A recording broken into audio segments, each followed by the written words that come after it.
Some of the brightest stars on the New York Jets spoke today. We're going to talk about the biggest takeaways from a busy Wednesday afternoon at One Jets Drive. And how about some of the latest storylines that are coming around the NFL right now? Is a top receiver about to be traded? We're going to answer those questions here on a Wednesday edition of Football with Faria. It's time for Football with Faria. You got to get the offense right, and you got to be able to be aggressive. They put up 14 against the secondary. That is driving me up a freaking wall right now.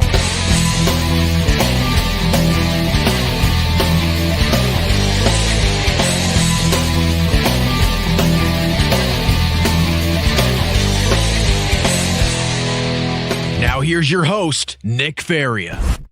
All righty, welcome inside Football with Faria on this Wednesday afternoon. Another beautiful day here in Bayside, New York. Welcome inside the show. For those of you joining for the first time, welcome. For those returning, welcome back. A lot to get to today. And today, we're just a couple of days away from rookie camp. A couple of days away from some of the bright young stars in the NFL really touching the field for the first time as NFL athletes. And it's an exciting period. Last year, I went to rookie camp as a part of AM New York. It was a great experience overall. Got to meet some great people, got to meet some great players, talked to Robert Saleh and sort of the plan that was in place for a lot of these rookies. But I think the one thing that we kind of forget about rookie camp and forget about really these off-season activities is that when it really comes down to it, when we really talk about the minutia of what these practices and these events are for, none of it really matters. All it is to make sure that these guys are healthy and they are prepared for the start of the regular season. I remember 2 years ago, Philadelphia had OTAs. And in one particular OTA practice, reportedly, Jalen Hurts, the starting quarterback of the Eagles, for those of you that do not know, had a horrific practice. And I think it was Derek Gunn of Jacob Sports that reported that he was picked off 3 times, a bunch of incomplete passes. There were more times where the ball hit the ground as opposed to finding a completed receiver. And everyone panicked. Everyone in Philadelphia, every Eagles fan panicked because Derek Gunn is a reputable source. And to hear that from the organization, that sends alarm bells to everybody. But of course, it was in OTAs, and OTAs doesn't really matter overall in the grand scheme of what teams want to do. Really, it's the point of learning, and it's the point of implementing offensive structures and schemes that teams are going to want to do in the long run. And by the way, that particular Jalen Hurts story, that was in 2022. That was 2 years ago. Everyone was complaining and freaking out about Jalen Hurts if he was the right quarterback to take over for Philadelphia in a full-time basis. And what happened in 2022? Well, he was the MVP finalist, the MVP frontrunner, second to Patrick Mahomes, and he led his team to the Super Bowl in which he outplayed and outperformed the eventual game MVP. So while we are going to get some takeaways left and right about the purposes and who looked good and who didn't look good during rookie camp and OTAs, I think it's important for everyone to remember, for everyone, not just the Jets fans here, but also NFL fans here. The important thing to remember is none of this is going to matter in 3 months. None of it. None of it's going to matter in 4 months. With the start of training camp, everyone is going to start with a clean slate, particularly with this Jets roster. Because if there's one theme that we have seen from the Jets this offseason, it is fully and 100% committed to turning the page. Turning the page on the 2023 season. Those that struggled will have that clean slate. People like Allen Lazard will probably be able to get that opportunity to compete for a role on the current roster. So while we all think that this is the most important time, it really isn't. But there are some major takeaways to talk about and discuss because for the Jets, 3 players in particular spoke today to the media. C.J. Mosley, defensive captain, Quincy Williams, the new first-team All-Pro, and Elijah Vera-Tucker. Clearly, with AVT, he is on that route to becoming the next great offensive guard in the National Football League. So a couple main takeaways that I do want to bring up because they are very important. And we'll start with Elijah Vera Tucker, because I don't think there is anyone in this league right now that will deny the fact that when healthy, Elijah Vera Tucker is a top 5 guard in football. He is versatile. He is athletic. He's great in pass protection. He's excellent in the run game. There is no reason to think that with a full season at his disposal, removed from games in Denver, that Elijah Vera Tucker cannot be a first-team All-Pro. The big question is going to be, how healthy is he going to be to start the season? And he kind of alluded to it today. For you fans that weren't able to watch, I'm going to lay it out for you. I have an article right now on Athlon Sports. If you guys want to take a look, it's on my Twitter page. But ultimately, the one main takeaway from Elijah Vera Tucker is that he was non-committal about everything. He was non-committal about being ready for training camp. He was non-committal about being ready for the regular season. And again, it is April 1st. May 1st. May 1st. Just because he doesn't think or he won't commit to the start of the regular season doesn't mean he won't be ready. But it's important to understand that he is coming off a rehab of a season-ending injury, and a pretty serious one for the second consecutive year. So there are going to be questions when it comes to Elijah Vera Tucker. Does this mean that the Jets were wrong to put the fifth-year option on him? Absolutely not. You've seen a couple people this week, a couple players, especially today, that had their fifth-year option declined. Mostly of the quarterbacks, Mac Jones and Zach Wilson. But most of the players that have their opportunity to get their fifth-year option added to their contract, most teams are going to jump at the opportunity because they understand that Elijah Vera Tucker for $14 million is a bargain when you compare it to other players around the league. Landon Dickerson just made the most money ever by an offensive guard, making well over $20 million a year annually. Now, the cap hit is obviously a lot different, but Philadelphia is obviously giving a bunch of cash to their best offensive linemen, especially along the interior. And there's nothing wrong with that. You want to make sure that you have a good offensive line. That's 100% the case. But when it comes to Elijah Vera Tucker, he's had injury concerns. When he's played, he's been dominant. But also, he's played in only 12 games in the last 2 seasons. The Jets made the right decision by getting the fifth-year option done and ready to go for AVT. It gives them another year to get into negotiations, to continue to try and get a long-term deal done. But the ball is now solely in Vera Tucker's court. Solely in his court. If he goes out and performs like he has been able to play in the first half of the season in back-to-back years, he is going to get a massive payday when the Jets are willing to negotiate. Or even in free agency if the Jets let him walk. He's going to get a massive payday if he can stay healthy. And that's the biggest problem right now with AVT. All the talk today with him was focused around health. Health of the offensive line, health of him, health of the team. And yes, the Jets made significant improvements to the offensive line where they are not going to have to rely on AVT for him to move to different positions. You're not going to have to worry about that. But in the end, whether it's Tyron Smith, Morgan Moses, John Simpson, or even Joe Tippmann, the Jets' offensive line will go as far as Elijah Vera Tucker takes them. That is unequivocally the number one fact.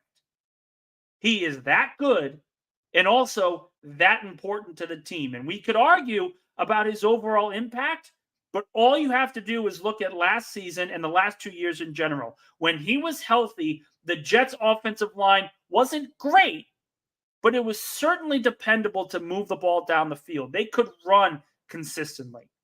They were protecting the quarterback a lot better. Vera Tucker goes down and everything went to shit. Everything. And again, it's not just him. There are other players that needed to step up that did not. But Elijah Vera-Tucker is the most important player on the Jets offensive line. And if he is not healthy to start the season, that's a big problem. A big problem. It's not the end of the world because you can win a couple of games early on in the year. They're not going to be as important when you have Aaron Rodgers as your starting quarterback. Reading the line of scrimmage, making sure the checks are correctly called. But it's still going to be important. 1-1, 0-2, it's going to be a lot different for this fan base. If the Jets start 0-2 and Elijah Vera-Tucker isn't playing, there's going to be some panic within this fan base and within the front office as well. 1-1, 2-0, you're good to go. But a lot of that is going to hinge on Elijah Vera-Tucker's health. And the one takeaway that I had from him, at least today when he spoke to the media, is that things are still up in the air. It's not gonna be all sunshines and daisies heading into OTAs or training camp, but he is on the right path. And that is perfectly okay. But it needs to get a lot better when training camp begins. May 1st, plenty of time. August 1st, if he's not ready, might be a little bit of a concern. Just might.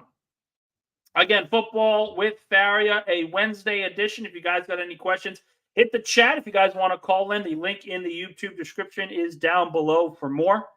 Talked about the main takeaways from Jets Media Day today with Elijah Vera-Tucker, but he was not the only one that spoke. C.J. Mosley, Quincy Williams both spoke today. And C.J. Mosley, the one thing that I will say and I will point out, he mentioned and he discussed the ramifications of him getting a restructured contract. Signed a new 2-year deal, significantly less of a cap hit, saved the Jets, I think, around $9 to $12 million. And when we talk about C.J. Mosley, and I will be completely objective here, when we talk about C.J. Mosley, I have legitimate concerns going into the 2024 season. Not that he's a bad player, not that he's a bad leader, because he is none of those things. He's a very good linebacker and an excellent leader. But he is going to be 32 years old. 32 years old for an inside linebacker who showed signs of struggles late in the year. I mean, we remember the Cleveland Browns game, and yes, he forced a fumble, and it was a very good play there. But the one constant that we saw from that game was that C.J. Mosley was getting picked apart. Picked apart. Doesn't matter if it was David Njoku, any other tight end. Joe Flacco was tearing the Jets defense to shreds. A top 5 defense to shreds. And a lot of it was because they got Mosley against the pass, and Mosley could not handle the speed of the tight ends and running backs.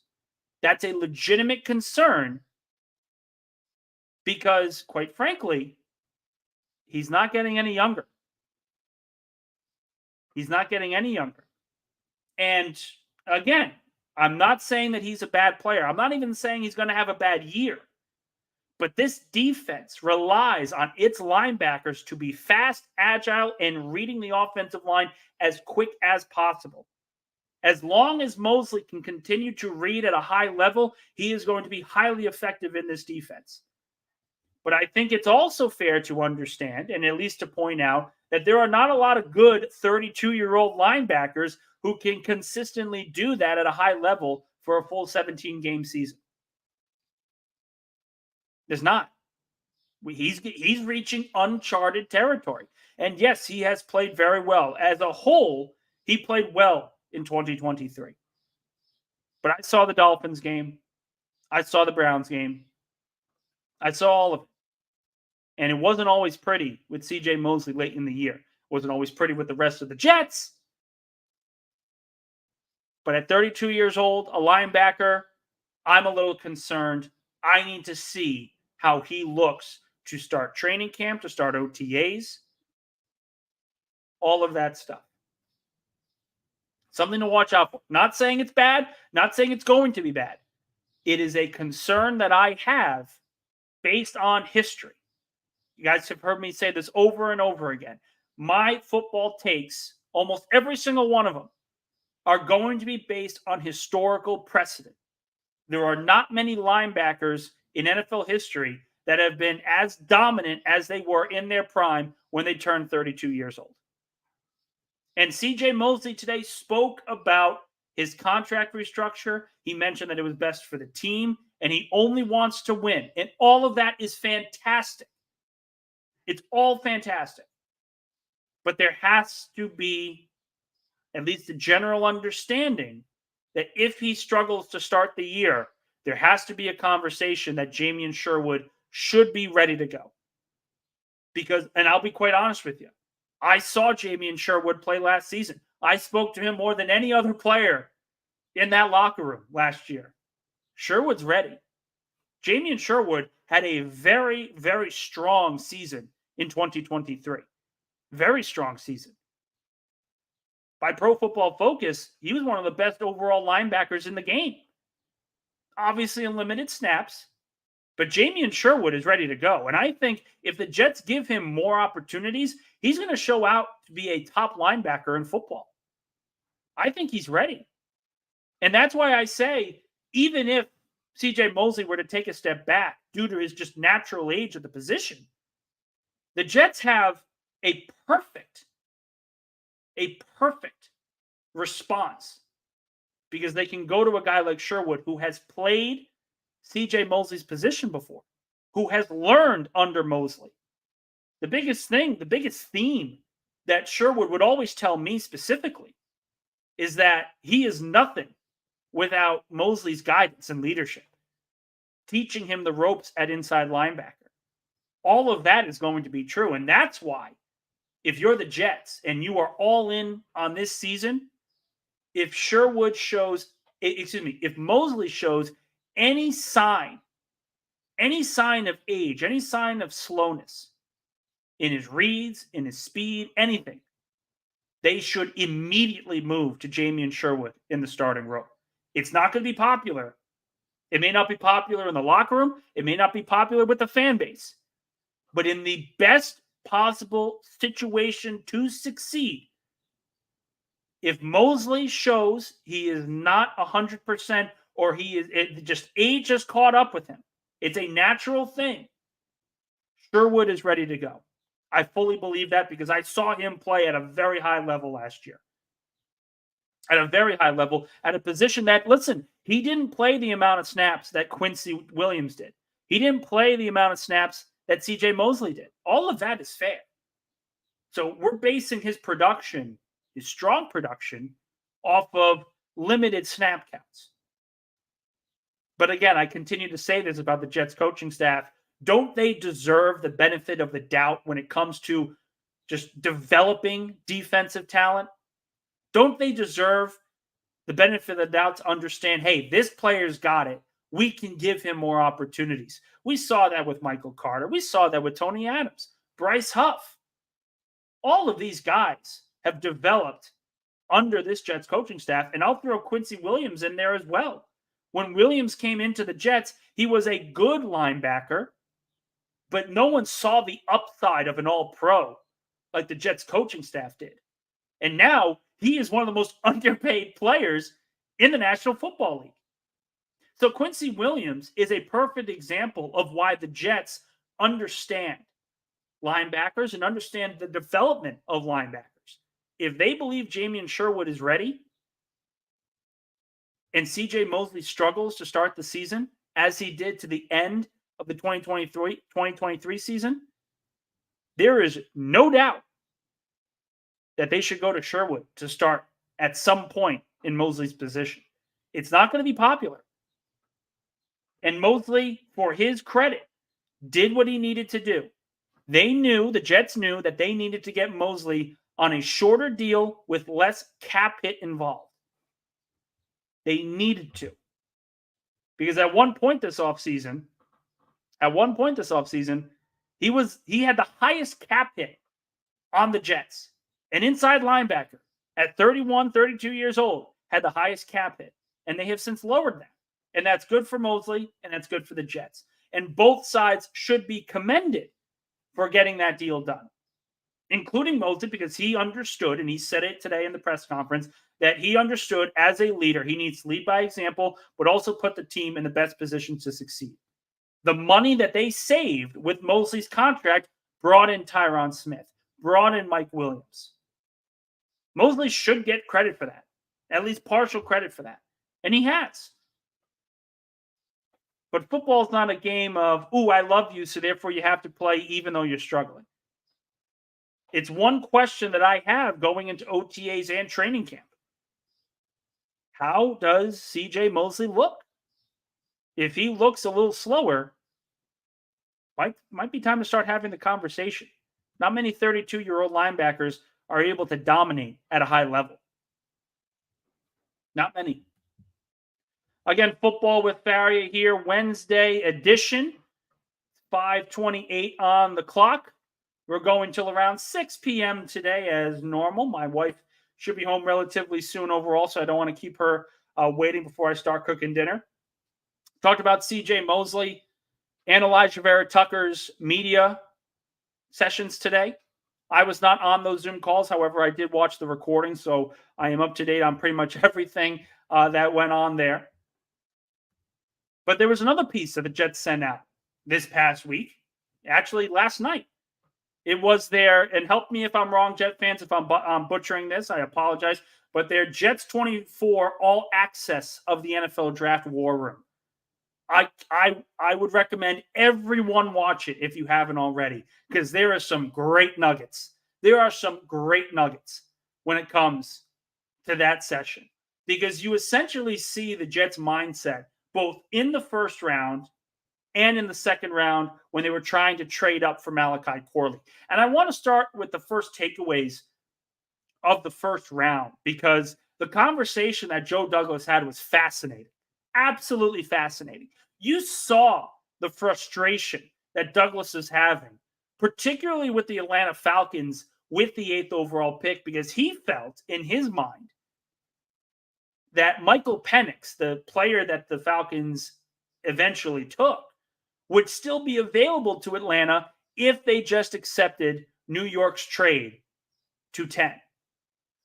And you saw that frustration. And you kind of saw an inkling of it as well when the Chicago Bears drafted Rome Odunze with the 9th overall pick. The Jets then obviously pivoted to draft Olu Fashanu, and I still say that was an excellent move. You accumulated more draft picks that actually worked out in your favor to get Malachi Corley. And you also were able to get one of the best left tackles in this draft class, in one of the most historic draft classes for offensive linemen in the last 2 decades. Olu Fashanu's pick, awesome. The trade back to get him, awesome. But it was interesting because I'm not going to say I disagree with Joe Douglas's thinking, but I think there's a fundamental piece that some Jet fans and Douglas himself is missing. Because if the Jets moved up to 8 and the Falcons agreed to that trade, if the Falcons moved from 8 to 10, there is no guarantee that Michael Penix would have been available at 10. Let me explain my reasoning. Let's say the Jets moved up to 8 and they took Rome Odunze. Let's say they grabbed the receiver they wanted and it's a celebration in Florham Park. What do the Bears do? The Bears wanted another receiver. There's a reason why they took Odunze in the first place. But if the Atlanta Falcons traded back to 10 and the Bears wanted to trade out of 9, what was to stop Carolina from trading with the Minnesota Vikings or the Las Vegas Raiders or the Denver Broncos or the 9th overall pick and eventually Michael Penix? I think we all agree that the Penix selection in general was far too high. There's a lot of concern there. The knee injuries, the overall anticipation. How's he going to look with injury concerns and his shoulder problems? The national championship game was not kind to Michael Penix. It was not. And we have seen bad bowl games really hurt some prospects. It didn't hurt Michael Penix, but it could have. And it probably should have. If we're looking at it from that perspective, there's no guarantee that the Atlanta Falcons would have been able to make their selection and take Penix with the 10th overall pick, because Denver, Vegas, even Minnesota might have traded up to get their guy.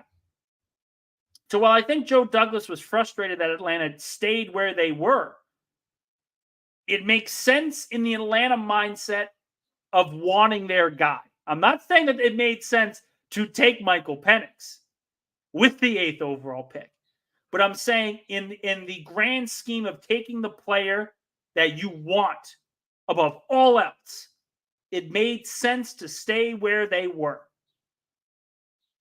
And if it screws the Jets, it screws the Jets. And it just so happened that it did in terms of Rome Odunze. But I continue to make this point. The Jets are going to be better off now that they took Olu Fashanu than Rome Odunze, simply because in 4 years, when Aaron Rodgers is gone and you are searching for a new quarterback, do you want another receiver to pair with Garrett Wilson? Or do you want to make sure the offensive line is solidified to get the best possible situation for this new quarterback? The answer, as Douglas showed, as other organizations have shown, it's no contest. It's always going to be offensive line. It's always going to be offensive line. Douglas even said it. He even said it in the show and also to us in the press following that draft.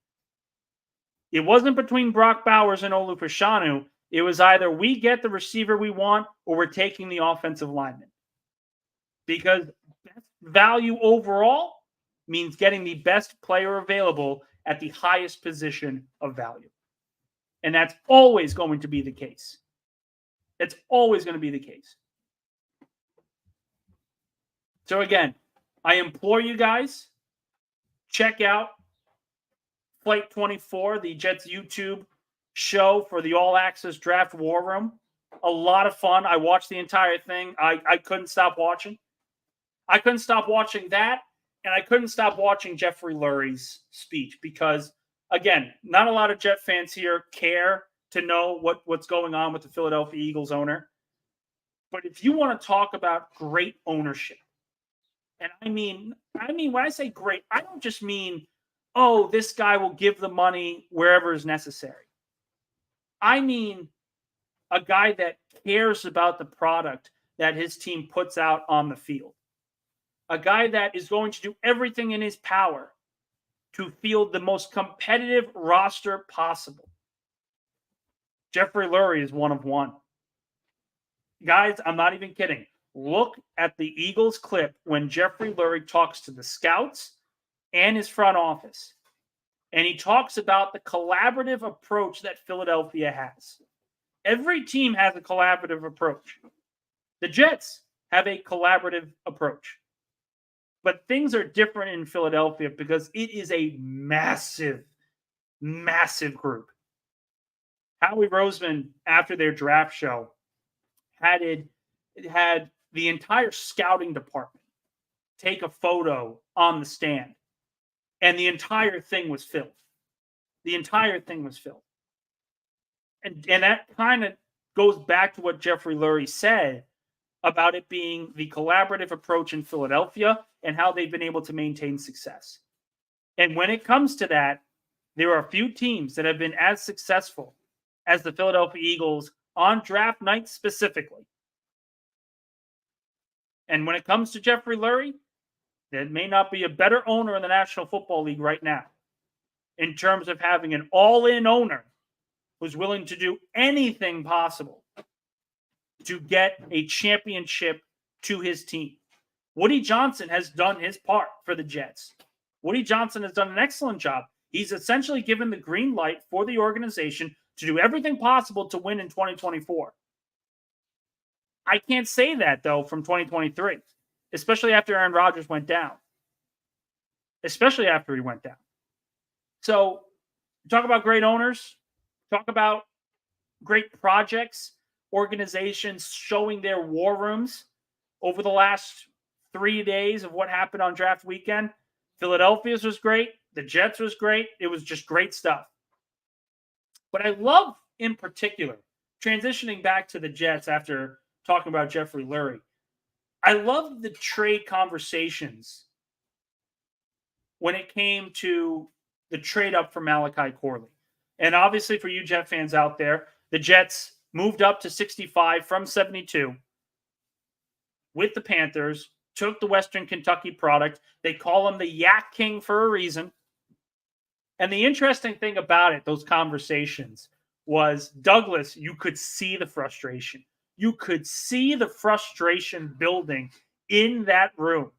Oh, I would have loved to have been a fly on the wall for that one. The frustration of knowing that you do not have enough draft capital to get into the second round and get the player you want because you're terrified that another team was going to get him. Consider this, guys. The Chiefs, the 49ers, the Bills, the Dolphins, all these teams picked before the Jets traded up in the third round. Can you imagine the panic that must have been going through Joe Douglas's head at that time? You see the frustration. And he continued to wheel and deal and continue to wheel and deal. And he couldn't get a team to bite. He said on the show, I can't get anyone to get back into the third round. 72 is not enough. 72 is not enough. And I loved the minute the third round began. Boom, the Jets were on the clock. They got the deal they needed because then it became possible with pick 65 to move back to 72 and add in a couple of late round picks for good measure. It was entertaining stuff to the nth degree. And this is why I say the NFL is king, because no sport is able to pull back the curtain like this and show how these deals get done in a manner like this. The thought process, the understanding, the breakdown of communications and trades. No league is ever like this outside of the NFL. It is must-watch TV every time it goes on. It's the same for free agency. It's the same for the draft. It's the same for OTAs. The schedule release is coming out in probably like 7 days, and it's going to be must-see television in the middle of the Stanley Cup playoffs and the NBA playoffs, which have been pretty exciting. But it's incredible that these teams are now realizing, hey, we can get a lot of viewership if we just pull back the curtain a little bit and explain why we took a particular player. Last year, the Dallas Cowboys took, Deuce Vaughn.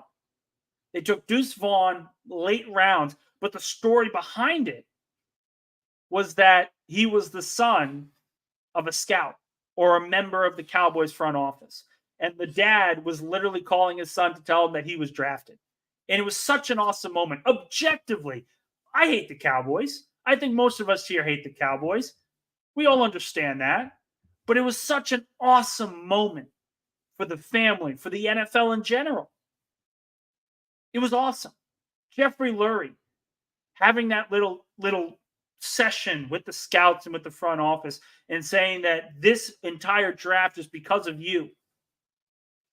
The Jets pulling back the curtain, showing, hey, we can't get anyone to jump to 72. We can't get anyone to bounce back. Hey, let's call Carolina, get to 65. Boom, done. I'll take that deal. It's great stuff. It's great entertainment. Absolutely great entertainment. Incredible. All right, we're in the home stretch of today's show. We've got about, I would say, 15 or more minutes, depending on how quickly we answer some of these questions. If you guys want to call in, of course, link in the YouTube description down below. Any callers and questions are always helpful. We will start today's questions with a regular in John Gunning. John writes, Nick, speaking of O-line, do you think another reason they drafted Olu was to save money there, to be able to sign upcoming contracts for guys like Sauce and Garrett, left tackle a premium spot? John, I couldn't have answered this question better if you put it out there like that. It's very, very simple. If you are an NFL team and I've said this before many times, if you're an NFL team, there are 5 positions of value. 5 positions of value that you must have all pro caliber players if you want to be a successful contender in the modern NFL. They are franchise quarterback, we all know, obviously, franchise receiver or pass catcher, because a tight end can be a number one option as we've seen, a franchise left tackle, a franchise all-pro pass rusher, and an all-pro cornerback. If you have those 5 positions of value, your team is going to be able to win consistently at a high level in the modern NFL. And when we talk about the Jets, they have all 5 in droves. They've got their all-pro corner. They've got 2 all-pro pass rushers. They have a receiver who is an all-pro caliber receiver right now.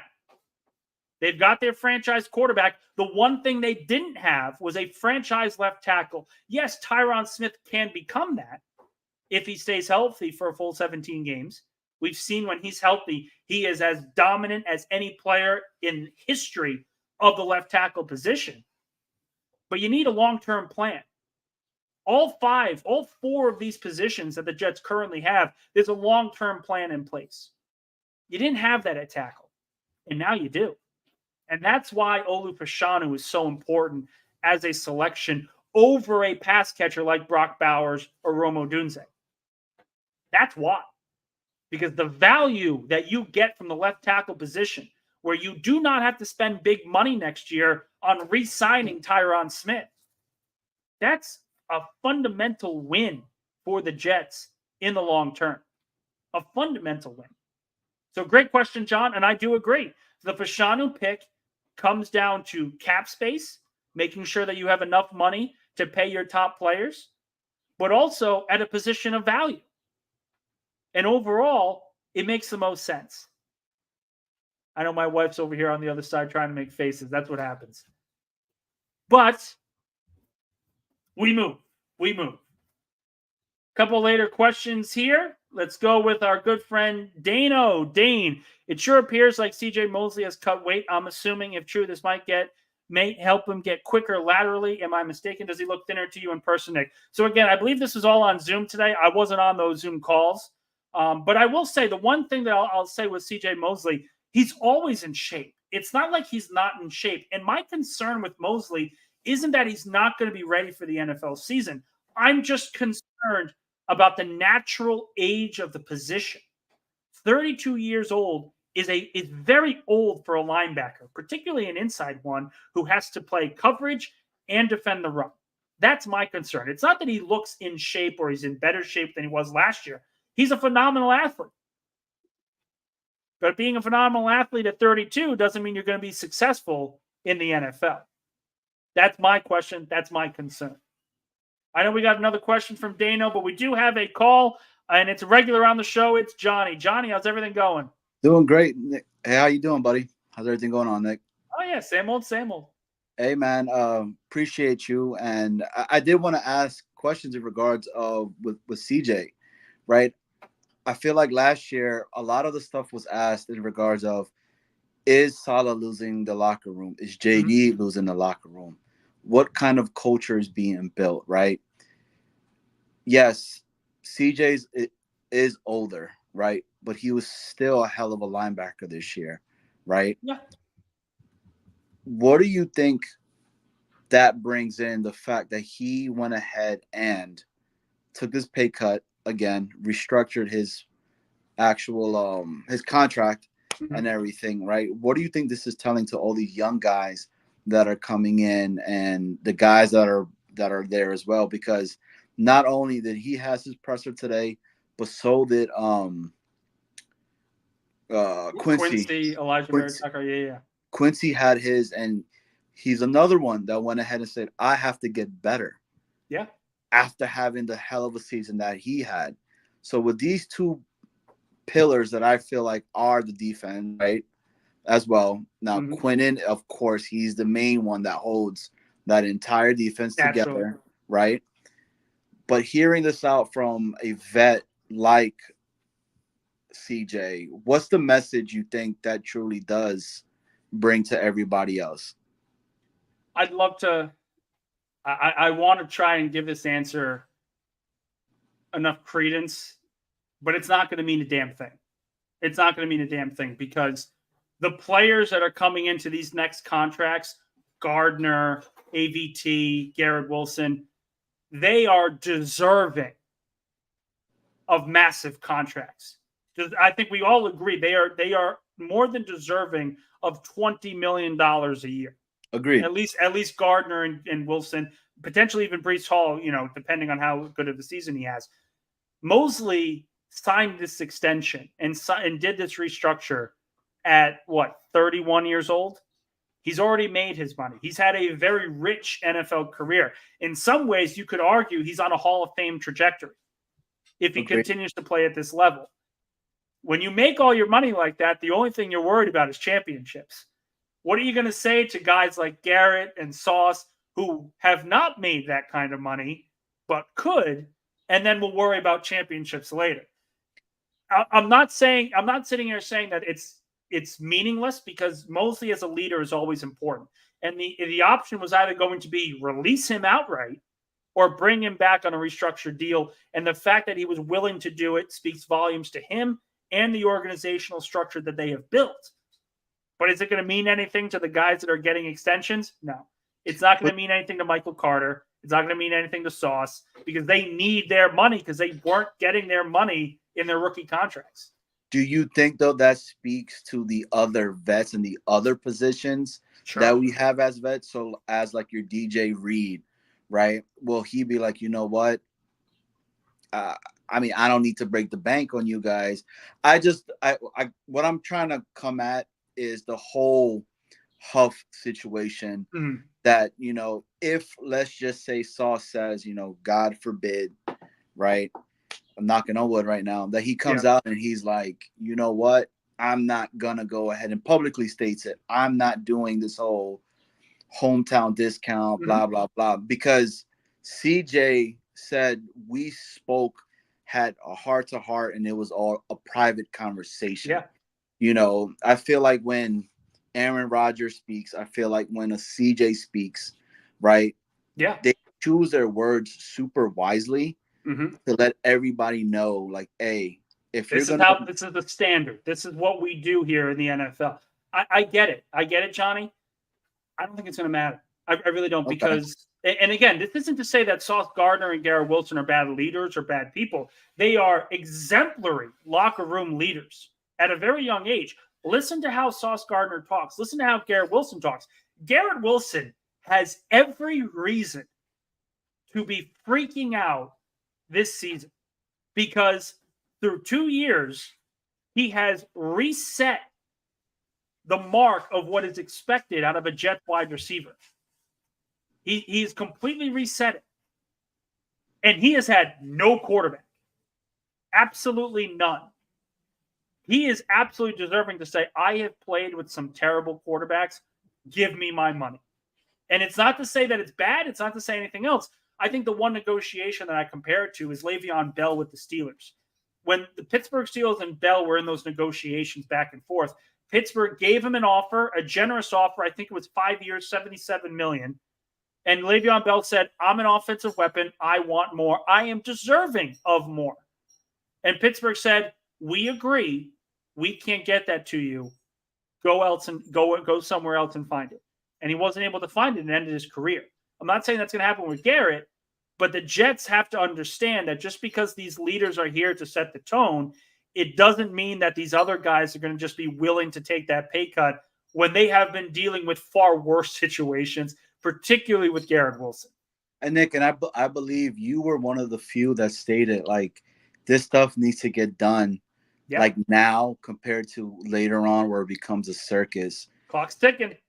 And I think that's what's going to happen, and I'm hoping that's what happens. So we never have to get into another bright stuff, because let's be honest, the Jets have been notorious of not signing their guys to a second contract. And I know they're thinking about that. So I'm going to quote your fears, Johnny. I appreciate your call. I do want to make sure I get to everyone else as well. But I do want to quell some fears. Garrett Wilson, Sauce Gardner, they are going to get extensions with the Jets. They will 100% get extensions with the New York Jets. I would assume after this season. I don't think that they are going to wait. I think they're going to jump at the opportunity. They're going to extend them without any issue. They are going to follow the Philadelphia Eagles mold of extending players when they absolutely first get the opportunity to jump ahead of some of these other negotiations. Now, the question of Michael Carter, the question of Breece Hall, that's going to be up for discussion because Hall doesn't play a highly valuable position. Michael Carter also has to deal with DJ Reed's extension as well. That's going to be a question that the Jets have to answer. But if you ask me who's going to get the extension and will they give him the second contracts, I think every Jets fan needs to calm down in that. They are going to extend the top guys. Don't worry about that. They will absolutely do it. I do want to bring in a call, and we already mentioned him before. Dane, how's everything going, buddy? You have your show. Talk a little bit about that, then go into your question. Yeah, how's it going, Nick? I hope you have something good for the menu for the wife since she's waiting. We do taco meat today. Hey, that does sound good, actually. I'll be over at 7:30. Nice. Yeah, so I talked about it before, like with the Friday nights and Saturday nights, there's not a whole lot of Jets content. So on Friday nights, like I said, I'm unemployed. I'm trying not to go out as much, so I'm gonna do a Friday night stream where You and me both, brother. dude, you know what? Being at home the past few months, like I love the live chats because you can contribute actively and it gives viewers something to do. So like, yes, you can re-air shows, and I'm sure this one gets re-aired all the time, but it's also nice to have a live chat handy, and on Friday nights you guys can come on in, chop it up, throw some questions at me. I think I'm going to have Gunny Gumby on hopefully either this Friday or next Friday. I don't know if you know him. He's a good guy. That's awesome. I'd like to get you on there at some point. It does run a little later. Probably, I'm thinking like 8:30ish. I'll start maybe 9. Sounds good. But something to do. Sounds good to me. Quick hitter, and then more so what I'll get into. But the quick hitter is, why do we list Sherwood as a linebacker? Is that just for numbering reasons? Like, is that his request, or do we he's see? A linebacker. Or I'm sorry. He's listed as a safety. He was drafted as a safety, but has transitioned since to linebacker. So, again, I've been at practice now for a full year. He has never practiced with the safeties. He has always been with the linebacker. So he is a linebacker. They see him, at least my understanding, they see him as the replacement to CJ Mosley. And he, quite frankly, showed that he can be last season. Agreed. Okay. Because I wondered, I was looking at the snap counts, and this is more so what I'm getting into, is like his role in pressure situations, maybe not the fourth down last year, but apart from that, having him in fourth quarters and in the playoffs and all that, like he's going to have a role on this team for a while. Yeah. It's just what I would like to see is... Like last year, he played 99.2% of our snaps. I don't know why there aren't snaps that he could come off the field where we could get a Sherwood in there and we could get Quincy taking more responsibilities. Maybe that's something we can hedge down over the next year or two to where he isn't a liability in certain situations, No, 100%.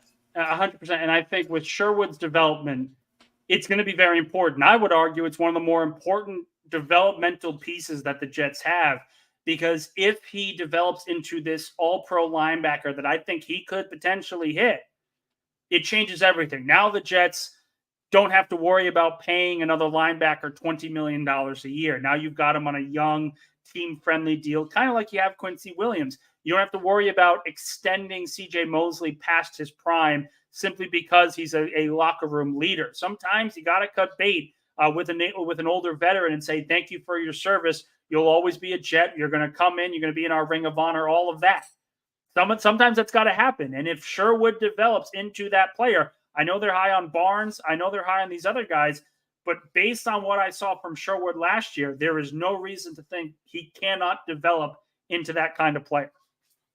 Agreed. And like I said, maybe like spelling him on certain third downs, or maybe even just giving him some easing him into it, so come January he's got another month of football left in him, because like I said, 99.2, I think he only missed like 10 snaps. I'm like, why? Like last year we were pumping up Sherwood.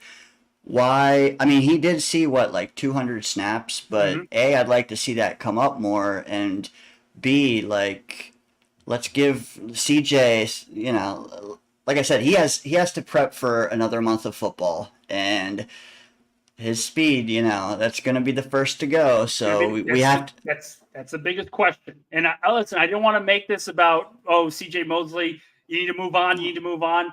But eventually the topic's got to come up. Yes. The topic's got to be brought up. And at the start of OTAs, started training camp, I think it's going to be very, very obvious whether he is still at an elite level or if the Jets need to start thinking about Sherwood at that linebacker position. Hey, and you threw in there that like you've developed a relationship with the guy. Like, I really love the stuff that people aren't covering and like the nitty-gritty deep stuff. So maybe at some point you can like share a Jamie story with us. That would be really cool, man. Listen, all I got is from the locker room, but appreciate you, Dano. Appreciate it. Make sure you guys check out his show. Make sure you check out everything that we are doing here on Football with Faria. We have our YouTube show. We're going to be live Friday, 5 o'clock. That's going to be the sweet spot. Monday, Wednesday, Friday, 5 to 6. Appreciate all of you guys for jumping on. Make sure you guys like, share, and subscribe to the video. We're going to continue to pop up clips on TikTok and Twitter as well. Starting some new stuff here that is branching out a little bit, trying to get more exposure for the channel. So appreciate all of you guys for jumping on. Continue to follow and support, and I will see you all on Friday.